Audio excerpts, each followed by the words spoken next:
Hello YouTube, my name is Isabella and today I'm going to be doing a spoiler-free review for Nevernight by J. Kristoff, and boy is this going to be a ride.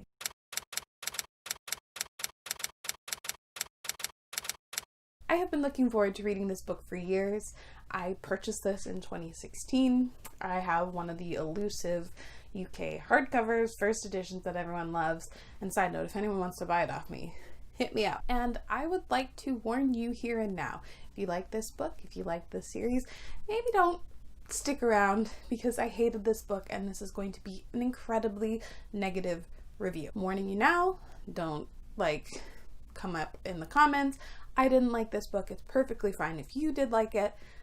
I hated it, and we're going to discuss why. Nevernight is about 16-year-old Mia Corvier, who is attempting to get into an assassin school because she wants to get revenge on the people who murdered her familia. When she arrives, she quickly realizes that she is way out of her depths, and the assassin school might just be the thing that does her over, and she basically is trying to fight for her life and her right to become a part of this assassin guild. Usually with my reviews, I would like to start off with world building, especially obviously with fantasy, duh. But today I'm going to be discussing the writing first, and that's going to make up a large majority of this review because I have never had such a strong, immediate dislike for someone's writing style than I have with this book. It's safe to say that I hated nearly every aspect of J. Kristoff's storytelling and writing. The prose itself is simply overwritten. Actually, scratch that. Not simply. There's nothing simple about the writing. This is just oozing with overwritten metaphors and has such a huge element of a try hard, edgy for the sake of being edgy. There are so many times that this book tells you, literally directs to the reader, this isn't a story like other stories. This is a dark story. This story won't go in ways you expect because this is a dark story. And really it just feels like a step up from Not Like Other Girls, but we'll get to that when I discuss character. You couldn't go a page without a really unnecessary, confusing metaphor that could have just simply been said within a few words, but it's an overwritten paragraph. And honestly, it felt condescending at times. I don't know if that was supposed to be done by the author, and that's just another element of the voice in the story, but it honestly condescends to you at parts. It talks down to the reader, and that's the last thing I want. Occasionally there would be a line or two that I would actually really like and be like, oh, that was nice, and then immediately it would go back to the style that I couldn't stand. I also thought the pacing was all over the place. When people say you have to read the first 100 pages and then something picks up, they're not kidding. But then it also gets slow again. The element of footnotes in here were very hit and miss. Occasionally they could be amusing, but for the most part they felt unnecessary and they were just way too long, and also they interrupted the pace of the story. If you're getting into a sort of high action point and then you have to look at the footnote that's 3-4 paragraphs long, it would constantly be interrupting the flow of the story. And to top it all off with the terrible writing, this had some of the most uncomfortable depictions of sexuality and sex scenes I've ever read in a story. Not to mention the fact that this is a story written by a 40-plus-year-old man and writing about a 16-year-old girl who is experiencing sex for the first time, and that, oh my god, it made me so uncomfortable. And the way they were written was uncomfortable. Everyone shits on romance authors for weird sex scenes, but this takes the cake. And to top it all off, the first time ever I have needed to mark certain passages in the story that made me want to cringe. I probably could have tabbed way more, but I have some specific lines that really take the cake for stupidity, and I'm going to read a couple for you now just to give you an idea of the writing itself. This is one that I believe is featured in a lot of people's reviews, but it stuck out to me, and then I remember that everyone talks about it. I was like, oh yeah, it's ridiculous. It says, Peacock's mouth opened as she introduced her boot to her partner's groin, kicking him hard enough to cripple his unborn children. Or this is a part while she's fighting some sort of creature.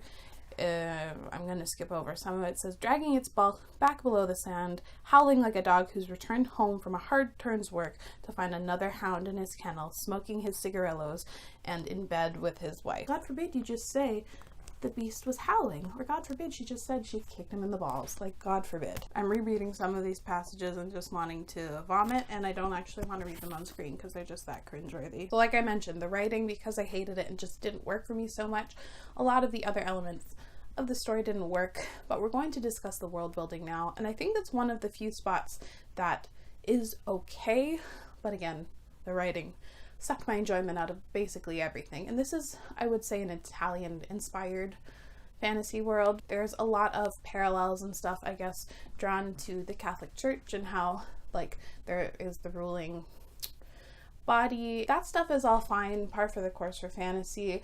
And like I was mentioning, I think the footnotes are okay. They are a little bit of a cheat to help you build your world, but I don't think they needed to be as extensive as they were. They were clearly a device to develop the world, which is fine, but again, we didn't need 3-4 paragraphs on some minute detail in the world. I'd rather have like the feel of the world and not so much minute details that I don't think are ever going to be addressed again. It's just not my favorite type of world building. I like the Nevernights and how it is literally Nevernight in here. I thought that was kind of cool, and some of the magic and mythos stuff I thought was fine. Now the characters, I think I also hold an incredibly unpopular opinion because I hate the characters in here to no avail. I think they're terrible. And our main character, Mia, I think is so overhyped by not only like the outside world, booktube, all this stuff, but overhyped within the narrative itself. The narrative is constantly telling you that she is the best, but she's not like other assassins because she's so skinny it's off-putting, and she's so pale it's weird, and she has crooked bangs, and it's constantly telling you that she's different. There's something off-putting about her. It really just smacks you in the face with the like she's not like other girls thing. And again, YA gets shit on for that stuff. Admittedly, it happened, I would say, a lot more 10 years ago, but then you have a prevalent adult male author writing this shit and it's somehow acceptable. That just seems odd to me. I thought a lot of the characters were actually pretty flat, the side characters. Not many of them you get to know their motivations. I think there was one side character that I thought was interesting, and that was Ashlyn, but the rest of them were basically as dumb as rocks, and them being in an assassin school just didn't quite work for me. You'd think they'd be a little bit more smart and clever, but I liked the cat. Mr. Kindly was cute. I thought the plot was boring. Boring. I do agree when people say that when you get to 100 pages, the plot picks up for a little bit, and then it gets boring again, and there's like 150 pages of filler to lead up to the climax. The romance in here, oh my god. The romance in here was atrocious. I hated it. Oh, I hated every element of it. The way that they were liking each other. It's perfectly fine for characters to not have romantic feelings for one another, but they just want to be together, just want to bang. Fine, please just do that. But this whole like he was in love the second she makes this whole grand speech about how she'd rather be called a cunt than something else just drips with, again, the like fantasies of a person and not like the realities of a person, and I couldn't stand it. The assassin school, I think, was definitely a letdown. It seemed weird to me that this super huge, wide-reaching organization only spends like maybe a year developing these people into like the be-all and end-all of assassins, and a lot of it gets like glossed over. I don't know.